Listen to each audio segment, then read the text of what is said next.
No one wants to experience losing someone that they love. It hurts, and that's putting it mildly. It can be emotionally and physically excruciating, depending on so many variables, including our own unique experiences and learned or subconscious methods of dealing with pain. We experience grief in so many different ways. Dr. Elizabeth Kubler-Ross wrote the groundbreaking book on death and dying. She also wrote the book on grief and grieving. Her work was revolutionary. It helped shift the collective consciousness and acknowledge the normalcy and the emotional process attached to grief. I want to start by showing my admiration and appreciation for her work before diving into my own theory. Hi everybody, I'm Ebony. I'm your Sunset Doula, and today we're going to talk about grief. What is it and what are we supposed to do with it? Most people are familiar with Dr. Kubler-Ross's 5 stages of grief: anger, denial, bargaining, depression, and acceptance. Her research began with people who were dying from a terminal illness. It was misinterpreted and challenged as grief experienced by survivors is much more complex. She regretted the misunderstanding of her work and later revived the 5-stage model to a 7-stage grieving process by adding the stages of shock and testing. Many other psychiatrists, sociologists, counselors, and other bereavement professionals have expanded on her concepts to add what's missing to the simplicity of the original theory. I'm not a doctor. I'm just a death doula who has witnessed a lot of death and a lot of grief. So without further ado, let's get into it. Here is my theory. The 5 energetic layers of grief. Grief is a specific type of energy. It is both unique to an individual and shared. It moves in waves, is formulated and complicated by layers, and can be experienced by anyone or anything with a soul. We are never done with it. We carry it with us for the remainder of our lives.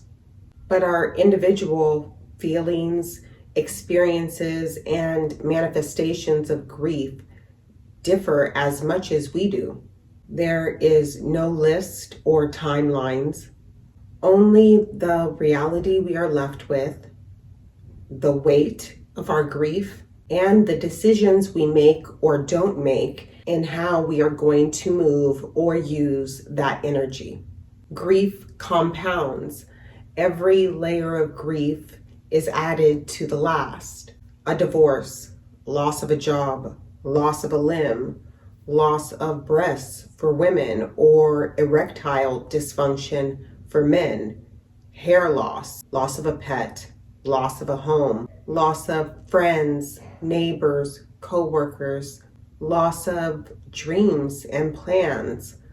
The list of losses we can experience in a lifetime can go on and on. The concept that I'm working on can be applied to any type of loss or grief.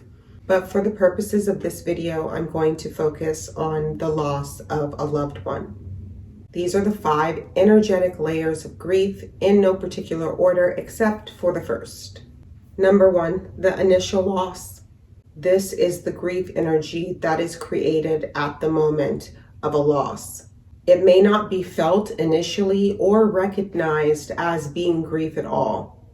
A person may not present with what they would consider to be symptoms of grief until weeks, months, even years later. It can even begin before the actual death or loss occurs, which is called anticipatory grief. Number 2, the emotional response. The emotional response is triggered by the relationship to who we lost. What was our role in their life and their role in ours? We add layers of whatever emotions we are feeling about the loss. This includes most of the concepts that Dr. Kubler-Ross defined in her 7-stage grieving process, as well as physical manifestations that may develop from holding on to negative emotions. Number 3, the way the loss occurred. Was it sudden? Was there a long period of illness? Was their death violent? Was there pain or discomfort or drama at the time of death? Was the person young? Was the person your child, parent, sibling, spouse, or partner? Number 4, our feelings about death. The energy of our own thoughts and feelings about death, as well as if we believe in an afterlife or not, greatly contributes to this layer of grief. This includes getting over the fear of losing them. Also, any feelings of relief for them and or yourself, and any feelings of guilt or shame for feeling a sense of relief, which is normal. And number 5, the direction we aim our grief energy in. Are we intentional about processing and moving the energy? Do we seek support? Do we find ways to express whatever we are feeling? Or do we try to bury it somehow? Children have a tendency to work out their grief physically.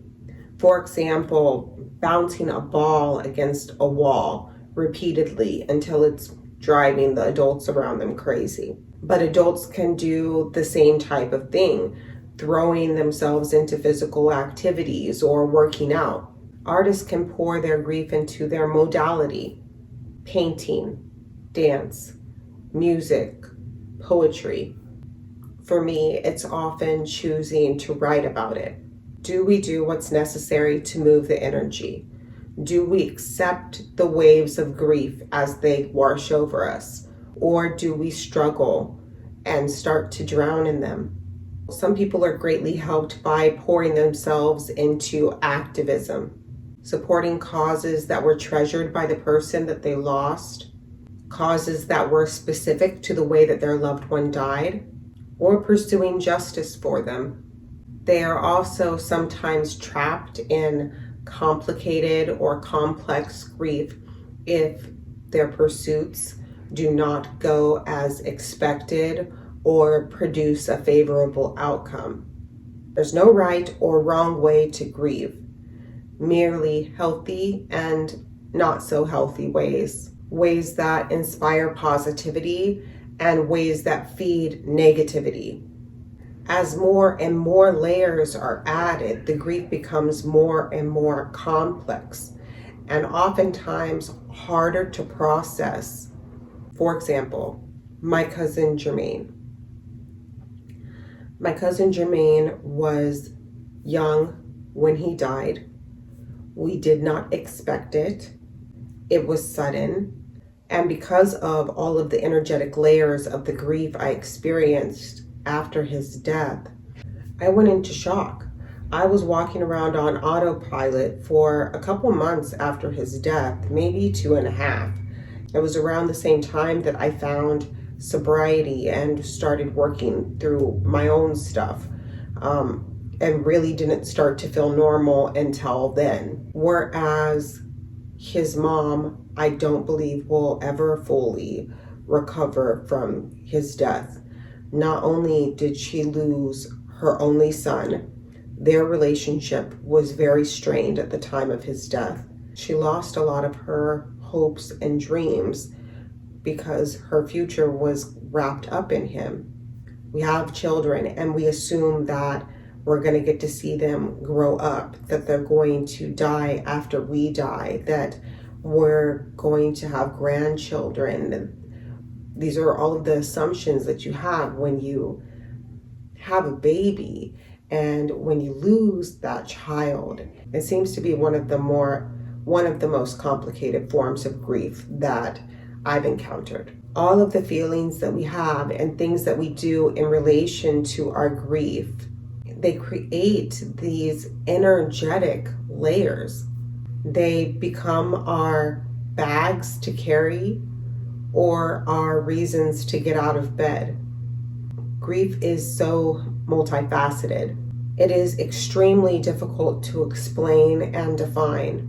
I am making this video at the beginning of my theories formulation, and I really want your feedback. I want you to think of how grief has affected you and the people you know. And if you are willing, please share your experiences with me. Any things that I may have missed in this theory. And leave your honest opinions in the comment. I appreciate you. If you like me and you feel like this world needs more content like this, please give me a thumbs up and subscribe to my YouTube channel. And if you want even more content, subscribe to my Sunset Times monthly newsletter. It's free. Just go to my Linktree, and the link is on my YouTube channel's banner. I'm trying to create a space where we can talk about these hard things, where we can find new ways of working through them, where we can become comfortable with the language around death and dying, so that we can have more positive end-of-life experiences. Watch the video that I did about death doulas, where I talk about what we are, what we do, and how we help. Until next time, peace.